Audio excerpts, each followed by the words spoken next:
Assalamualaikum warahmatullahi wabarakatuh. Alhamdulillah kita dapat bertemu pada kesempatan hari ini.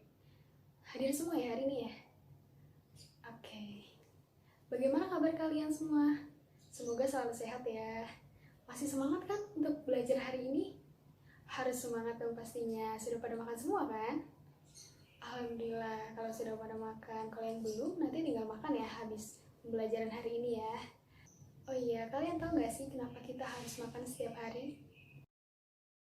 Ya, betul banget. Kita harus makan setiap hari agar tubuh kita mendapatkan energi yang kita pergunakan untuk beraktivitas setiap hari. Jadi, dengan adanya energi tersebut, kita bisa beraktivitas dengan normal. Nah, bagaimana sih kalau kita kekurangan makan? Ya, tubuh kita akan terasa lemas, kita akan kesulitan untuk beraktivitas setiap hari karena kita kekurangan energi. Kenapa sih saya bahas tentang makan? Ya, benar banget, karena kali ini kita akan belajar tentang sistem pencernaan. Dengan mempelajari sistem pencernaan ini, kita jadi tahu apa aja yang terkandung dalam makanan kita dan apa aja yang terlibat dalam proses pencernaan kita. Nah, pada pembahasan kali ini, kita akan mempelajari tentang zat makanan, proses pencernaan makanan, dan organ-organ apa saja yang terlibat dalam proses pencernaan itu. Oke, kali ini saya akan menampilkan gambar. Ada yang tahu itu apa?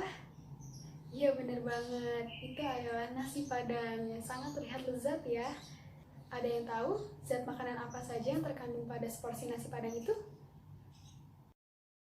Iya, benar banget. Seporsi nasi padang itu mengandung karbohidrat, lemak, protein, vitamin, dan mineral. Zat makanan itu sebenarnya apa sih? Ada yang tahu? Jadi zat makanan itu adalah senyawa kimia yang terkandung dalam berbagai bahan makanan. Melalui makanan, manusia dapat memperoleh nutrisi yang dibutuhkan oleh tubuhnya. Nah, nutrisi tersebut berupa karbohidrat, lemak, protein, vitamin, dan mineral. Yang pertama, karbohidrat. Karbohidrat berfungsi sebagai sumber energi yang utama. Selain itu, karbohidrat juga berperan penting dalam metabolisme. Berdasarkan ikatan kimianya, karbohidrat dibagi menjadi 3. Yang pertama, monosakarida. Contohnya, glukosa, fruktosa, dan galaktosa. Yang kedua, disakarida. Contohnya, laktosa, maltosa, dan sukrosa. Dan yang ketiga, ada polisakarida. Polisakarida ini ikatan kimianya paling kompleks daripada 2 jenis karbohidrat yang tadi. Contoh dari polisakarida ini adalah pati dan selulosa. Nah, sumber karbohidrat dapat kita peroleh dari nasi, jagung, kentang, susu, dan masih banyak lagi. Yang kedua, ada lemak.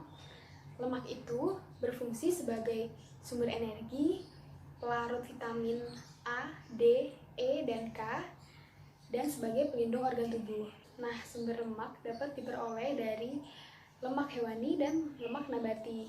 Lemak hewani ini juga biasa disebut asam lemak jenuh. Contoh lemak hewani ini yaitu kuning telur, susu, daging, dan masih banyak lagi.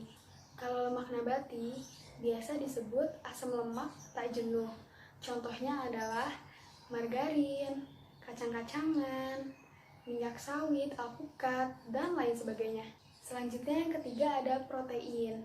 Nah, fungsi dari protein ini juga sama seperti yang lain sebagai sumber energi. Protein ini juga berperan penting dalam sintesis sel tubuh seperti hormon, enzim, dan antibodi.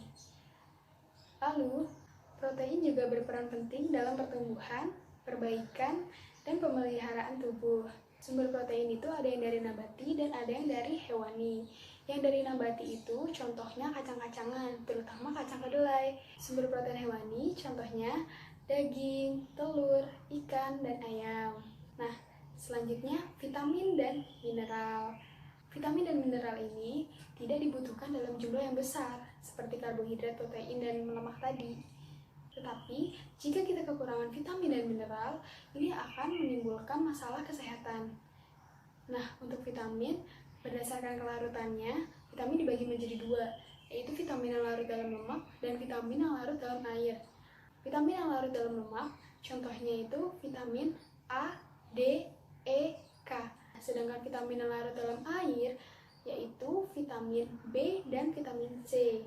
Nah, kalau mineral itu ada mineral makro dan mineral mikro. Mineral makro itu contohnya kalsium, fosfor, magnesium, dan natrium. Sedangkan mineral mikro itu contohnya yodium, selenium, kronium, dan mangan.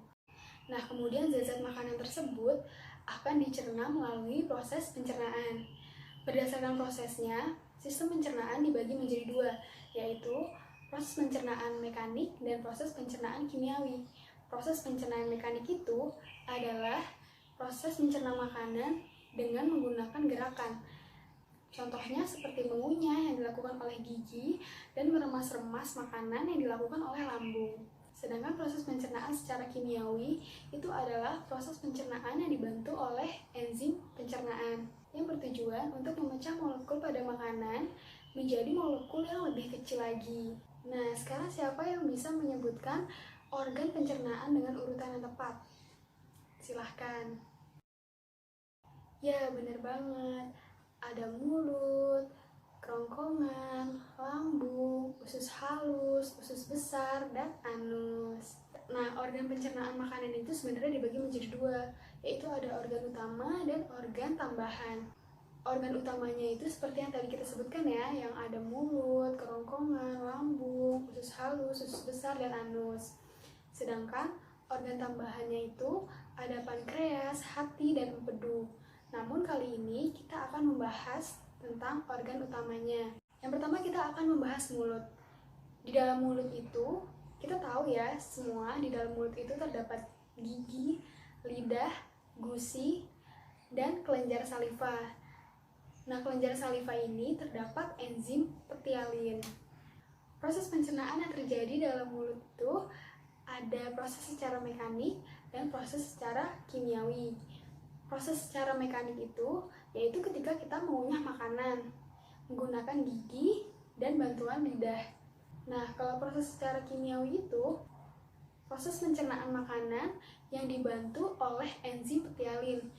Enzim pektialin ini berfungsi untuk memecah pati menjadi molekul yang lebih sederhana seperti maltosa. Nah, selanjutnya kerongkongan. Setelah makanan dikunyah oleh mulut, makanan akan menuju lambung melalui kerongkongan yang dibantu oleh gerakan peristaltik. Gerakan peristaltik itu dapat membantu mendorong makanan menuju lambung. Selanjutnya lambung. Lambung memiliki 3 bagian.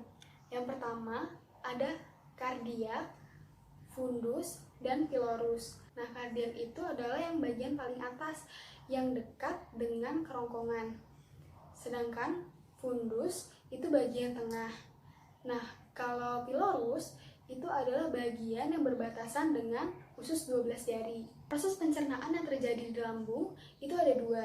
Yang pertama, proses secara mekanik dan proses secara kimiawi. Kalau proses secara mekanik itu dibantu oleh gerakan peristaltik, yaitu dengan meremas-remas makanan menjadi sangat halus. Kalau secara kimiawi itu dibantu oleh getah lambung dan enzim-enzim pencernaan yang terlibat. Nah, getah lambung ini adalah HCl. HCl ini berfungsi untuk membunuh kuman yang terdapat pada makanan. Kemudian enzim-enzim yang terdapat pada lambung itu ada pepsin, renin, dan lipase. Pepsin berfungsi untuk memecah protein menjadi molekul yang lebih kecil seperti asam amino. Renin bertugas untuk memecah kasein pada susu. Sedangkan lipase berfungsi untuk membantu mencerna lemak.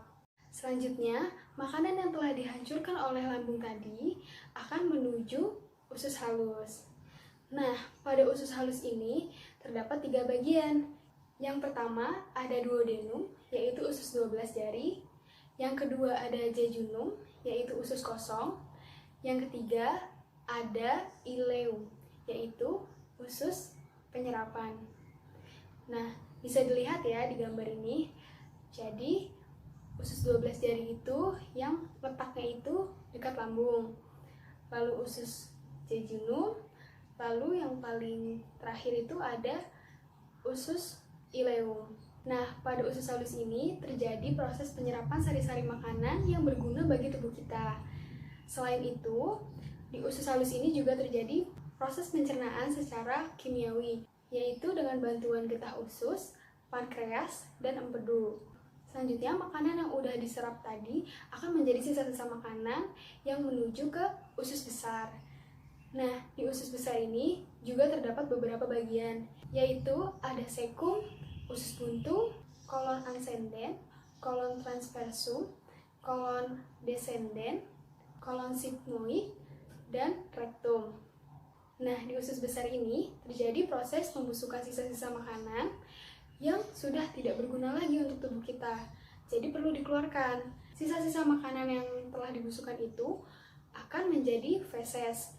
Feses akan bergerak secara perlahan menuju rektum, kemudian keluar melalui saluran pencernaan yang paling akhir, yaitu anus. Gimana teman-teman? Sampai sini bisa dipahami?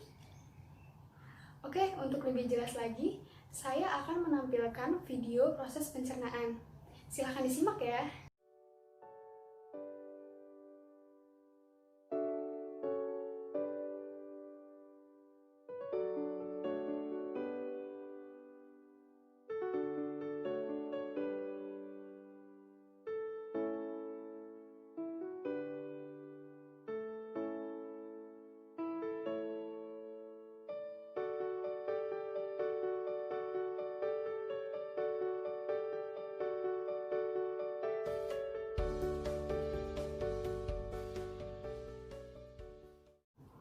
Nah, itu dia videonya. Jadi, sampai di sini apakah ada yang ingin ditanyakan? Ya, silahkan. Oke, sekarang silahkan kalian keluarkan kertas lembar, tulis nama dan kelas kalian, lalu kerjakan soal berikut dalam waktu 20 menit. Diperbolehkan untuk membuka catatan ya. Soal yang pertama, nah, kalian tadi udah sarapan kan ya? Coba kalian sebutkan zat-zat makanan apa saja yang terkandung dalam menu sarapan kalian.